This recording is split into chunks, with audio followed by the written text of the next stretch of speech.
आज जर तुमचं मन खूप जड असेल आणि कुणालाच सांगता येत नसेल, तर हा संदेश शेवटपर्यंत ऐका. स्वामी समर्थ आज तुमच्याशीच बोलत आहेत. स्वामी सांगतात, जेव्हा आयुष्यात अंधार दाटतो, तेव्हा माणूस प्रकाश शोधतो. पण लक्षात ठेवा, प्रकाश बाहेर नसतो, तो तुमच्या श्रद्धेत असतो. अडचणी येतात, संकट उभी राहतात आणि माणूस घाबरतो.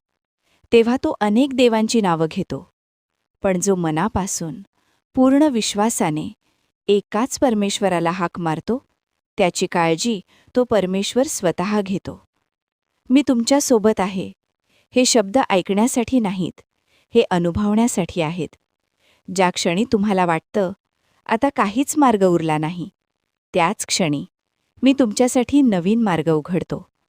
संकट ही शिक्षा नसतात, ती परीक्षा असते.